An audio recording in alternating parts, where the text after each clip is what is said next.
contra a corrente. O rio, assim como nós, também nasce chorando. Emerge do fundo escuro da terra, como um bebê que surge misteriosamente do útero de sua mãe natureza.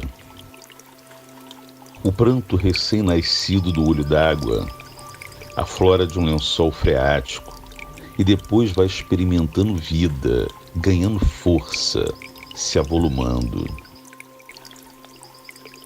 Mas esse choro de redenção é que inaugura o milagre da vida. Talvez este seja o primeiro som, o som daquele que, perplexo, esbarrou, meio que sem querer, com o íntimo conhecimento de si mesmo. Desde que eu tinha 5 anos e fui alfabetizada pela minha tia, no fundo de quintal, né, na varanda da casa da minha avó, e eu achava mágico ver ela ali sentada, com aquela letra bonita, toda desenhada, né, ensinando, e daí ficou esse sonho, e a partir foi passando o tempo, e eu achei aquilo tão bonito e acabei gostando do que eu via e, por fim, foi o caminho que eu segui. E eu acho que vem daí esse nascer, essa vontade de ser. Acho que não tem outra explicação, porque desde que eu me entendo por gente, eu sempre quis ser professora.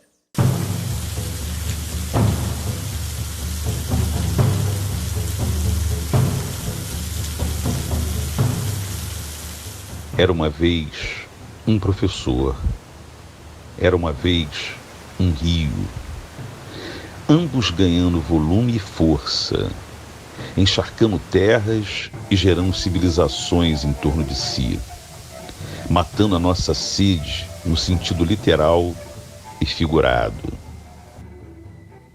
Os rios que eu encontro vão seguindo comigo, disse João Cabral de Melo Neto. Se a gente decidir se banhar no curso desses versos, também podemos chegar à conclusão de que, assim como os rios, os professores são os grandes afluentes da nossa existência. Então, foi um momento muito marcante, porque eu fui reconhecida por esses professores, né? Sempre fui uma aluna muito dedicada, e então eles reconheceram, né? Tanto o professor quanto a escola e o corpo docente. Então, isso fez muita diferença. Até hoje eu lembro cada detalhe daquela formatura. Então, o professor, ele pode fazer a diferença na vida do aluno. Falar de alguns professores que marcaram a minha vida não é muito difícil. Eu tive uma professora de português no ensino fundamental, né, aquela antiga 8ª série, que ela tinha uma forma de ensinar um pouco diferente. Ela era rigorosa, passava bastante conteúdo, o que deixava a gente bem irritado, mas tinha algumas aulas de alguns dias específicos que ela fazia montagem de peças, shows infantis para a gente apresentar para o restante da escola, rodas de conversa sobre o conteúdo, e aquilo fazia com que os nossos dias nessas aulas fossem muito bacanas.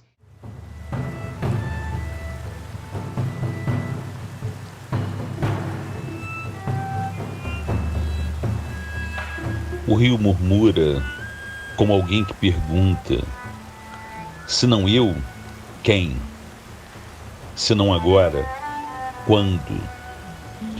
O educador também parece viver permanentemente esse dilema, chamando a responsabilidade para si ao tentar, muitas vezes sozinho, vencer a paralisia imposta por uma sociedade que desprestigia o pensamento crítico e por governos que sucateiam historicamente as condições de educação no Brasil. Existem muitas barreiras na trajetória de um professor, principalmente se ele for da rede pública, né? O sucateamento das condições de ensino, a falta de investimento na capacitação, né? Infelizmente, cara, o professor que se mantém estudando, né, firme ali na sua condição de pesquisador, né, de repensar as suas práticas, ele não é valorizado por isso. A gente não tem um plano de carreira que contemple isso satisfatoriamente. O principal é a falta de preparo entre o que nós recebemos de ensinamento e o que nós temos que lidar no dia a dia. Acho que essa é a principal dificuldade que eu vejo, né? A realidade da escola, a realidade que os alunos apresentam, as nossas próprias, essa dificuldade de ordenar, né? De coordenar. Eu acho que não é nem ordenar, é coordenar esses diversos saberes. É tanta represa e represália que por muitas vezes o rio adoece.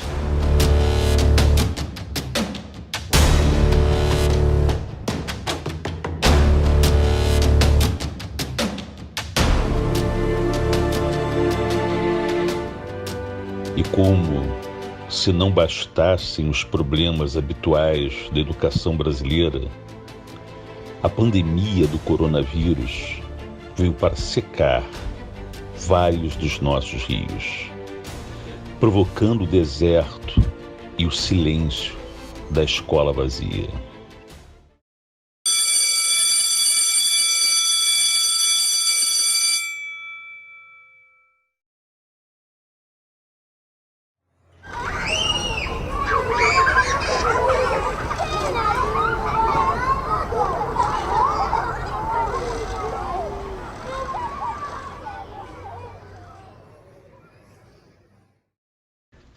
Sônia Quintan, professora de língua portuguesa, literatura e arte.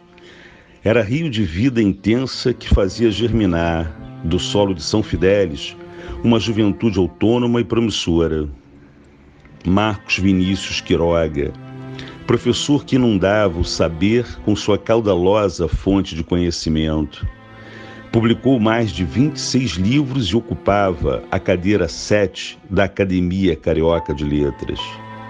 Rafael Carneiro Monteiro, professor de artes plásticas, era a fonte de inspiração dos seus alunos, criando formas e imagens.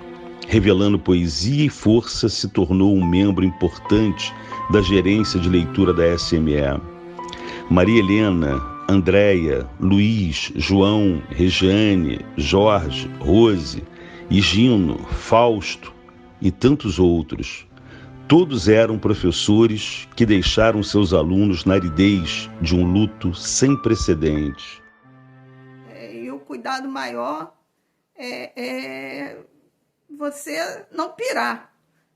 Porque tem hora que a gente pensa que vai pirar mesmo, porque tem sido muito estafante. Esse trabalho é muito cansativo, porque você perde a hora, né? Você perde o momento. Você não tem um horário fixo. Você, na realidade, você está trabalhando o tempo inteiro. Eu me vejo muito assim. Eu me vejo trabalhando o tempo inteiro. Então, assim, se eu não tiver um tempo para mim, eu não iria aguentar. Você tem que se olhar. Eu tenho me olhado. Isso foi muito bom, né? Essa percepção de mim mesma. Acho que esse foi o momento em que eu consegui me perceber e saber as minhas fragilidades. Certa vez, o filósofo Heráclito afirmou que ninguém pode entrar 2 vezes no mesmo rio, pois quando nele se entra novamente, não se encontra as mesmas águas. Talvez possamos dizer algo parecido sobre o potencial de reinvenção do professor, que na fluidez do seu caminho, de turma após turma, nunca repetirá a mesma aula de antes, por mais que a maneira dada seja a mesma.